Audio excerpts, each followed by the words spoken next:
Hey, what's up, guys? I'm Evan, and this is Cassidy. Hey, guys. We're some of y'all's TAs. If you haven't met us, we're excited to get to know y'all. We hope y'all's first week of dissection and lecture is going well, but we wanted to make a quick video just for some tips and tricks that we thought were helpful for the class. So first off, I just want to talk a little bit about dissection. I know the professors maybe didn't mention this at the beginning of the course, so they asked us to talk to you guys about dissection etiquette, kind of what's expected from you, the quality of work that they're looking for. So we've used this term, we want your body to be clean, or we need your muscles to be clean. And so what that means is obviously you're thinking, okay, yes, I need to take the fat and the fascia off, but your goal and the quality of work that you're shooting for should look like what our TA body looks like. Or Barlow will use the words Rowan-esque. So the really pretty dissections that you see in the Rowan, that's what we're looking for. So we want all the fat gone, all the fascia gone. So what we should be seeing is those really pretty red muscle fibers. That's really all we want left. Obviously you can't be perfect, but if you guys want bonus points on your dissection grade, you guys can shoot to do superior work. And so when the teachers come around each day at the beginning of lab, they're really not only going to be quizzing you, so it's important that you know your dissection, because they might come up to you and say, you know, what is this muscle and what is it innervated by? They're also looking at, is this muscle clean? Did this group put in the time and the effort to give us superior work? And if they feel that you did, you can get a bonus point on that day's dissection.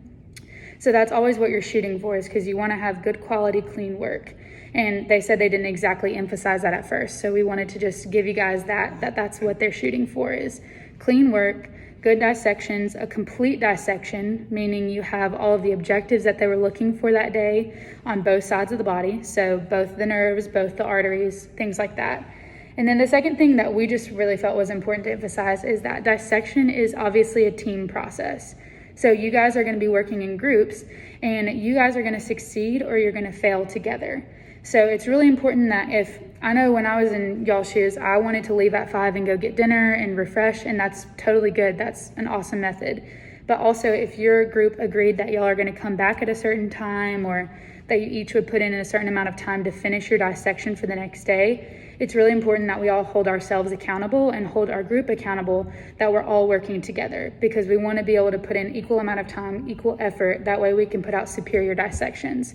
So we just really wanted to emphasize that it's important to follow through so that your group can trust you and you guys can put out some really great dissections. Yeah, and we've gotten a lot of questions about books, like what should I be studying, where should I be focusing my time, and just as a general thing, gross anatomy is tough because there's just a ton of information. I'm sure you guys are seeing and witnessing that and feeling the weight of that recently. But when you get to the test, there's going to be things that you literally had to just push to the side and only gotten maybe a couple minutes to study, or maybe an hour. And there's going to be things for sure that you just literally have never seen before. And so it's kind of a point to where you have to decide what you think is important to study and what you think is maybe not going to be as relevant when it comes to the test. It's sad, but it's true. And so these are all just our own personal opinions of what we thought worked best for us and what we saw in other successful students throughout the last semester, just as far as what they did. And so I just wanted to quickly hit on all of the different, methods of studying, or what to study or what books to study. And so we thought that the things that we would study on a every single day basis were the notes, of course, and the dissector. We thought that those were the top two most important things to be looking at, constantly knowing, to be able to regurgitate and quiz and ask questions all the time about. And then other than that, there was 2 textbooks that we thought were very important that we would not quite read on an everyday basis. Some weeks it would look like that, but that we would read quite often. And those were the Gray's Anatomy textbook and the BRS. So the Gray's Anatomy is really good to pair with the notes. It's just a different way to hear the verbiage of the material and to just see some different pictures in different ways. But also the BRS is really important, we thought, because it has a lot of really good, there's a section called High Yields, and basically it goes through each chapter, all of the most important material and terms and things like that. But most importantly in the BRS is there's a really good set of clinicals and a really good set of practice questions for each chapter that we would use on a weekly basis, looking at all the time. Other than that, the textbooks that they recommend for the class are helpful because there are going to be maybe more nuanced clinicals that you can find in them, and you're definitely going to want to know those. But the things like the atlases and the cranial nerves and Rowan's, as they are helpful, we weren't studying them constantly. We would maybe refer to an atlas if we couldn't quite visualize something later when you get to like the urogenital system or something like that. And we would maybe look at the Rowan textbook if we had like a lab quiz the next morning or something like that. But seeing as y'all don't have true quizzes anymore, that might not be quite as applicable to y'all. But yeah, do you have anything else to add about the books? I would just say your atlases, like he said, they're going to be more important for practical things, not necessarily for studying. So your atlases are really great for you creating keys either in your brain or on paper of your bones, of your models, using them to identify things on those prosected bodies. Those atlases are more of what that's for. I wouldn't necessarily say they're for studying. However, your grants atlas does have some clinicals in there, so we would give those a look. We would just flip through and find the blue or red writing, whichever indicates that it's a clinical. And the BRS we found really helpful to use kind of more almost as a pre-test review. So after we felt like we had a good handle on the material, we would go to that BRS and we would read those high yields as a refresher and then quiz each other using the practice questions. Because I find that those BRS questions are actually a little more difficult than the questions in your Gray's book.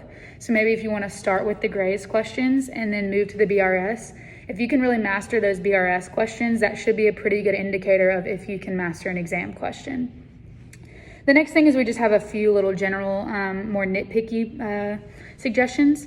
So this semester you guys are not actually getting graded on your quizzes, which whether that's good or bad, I guess that's for you guys to decide. But I will say those quiz questions, don't just ignore them because they are written by the same people and in the same style that your exam questions will be written in. So I'm not saying stress out about them. I'm not saying cram and stay up the night before to study for a quiz, but do take advantage of the fact that you are seeing what the format of your exam questions will look like, and that will be an indicator of do you understand this material or not. The next thing is we, as well as Adrian and the other TAs, we are here as teaching assistants. So we want to be helpful in tutoring you, discussing things with you. If you just need someone to maybe explain a concept to us and us tell you whether you understand, anything you guys need, if we're in that lab, we are available to you and we want to help you guys. You want to take the next one? Yeah. And so the other thing is there's a Google Drive being made, or it has already been made and sent out to y'all. Shout out to Adrian for heading that up. But there's going to be a lot of things on there that are going to be very useful tools. And so one of those things is there's going to be a compiled list of the radiographs or the x-rays, and there's going to be a compiled list of the clinicals and stuff on there. Please know that like these compiled lists aren't 100% what the teachers want you to know, but these are just things that over the years have been compiled up together that have just been kind of like a general assessment of those things. And so know that that is not the end all be all for every single clinical or every single radiograph.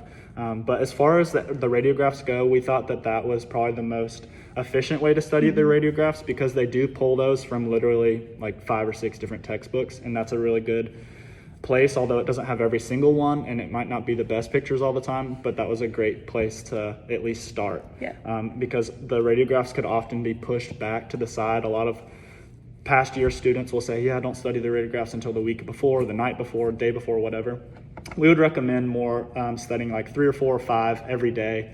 That way you can really build it up, because there's literally going to be like hundreds of them. They're going to start throwing in radiographs and cross sections and stuff like that. So really take advantage of the Google Drive to look at those sort of things, and maybe work on a couple 4 to 5 each day and really nail those down, really drilling back and forth with a partner. We thought that would be really helpful for you guys. Yeah. The last thing is, I told this to some of you guys today in the bones room, but we are going to be putting out a video about the brachial plexus. I know y'all should be covering that in lecture soon. And I know that was a big source of anxiety for me because I had never heard of a brachial plexus at all. So we're going to be making a video on a process that we think is very simple and fast for you to be able to memorize and draw your brachial plexus. Because when it comes exam time, you're going to want to write that brachial plexus on your paper. That way you can reference it in those questions. So we're going to be making a video all about how to draw out your brachial plexus, what all the crazy lines and boxes mean, and then maybe we'll even throw in a few of the quote high yields clinicals that we feel are important from brachial plexus. So that's going to be coming in the next couple of days. So don't panic about that. You guys are going to learn it, you're going to master it, and you're going to do great on the exam. So walking around the lab and hearing y'all quiz each other and seeing y'all's dissections, man, y'all are really killing it. So feel encouraged by that, and we're excited to see the rest of the semester go through and to get to know y'all more. So Yeah, y'all are doing awesome. see ya. Bye, guys.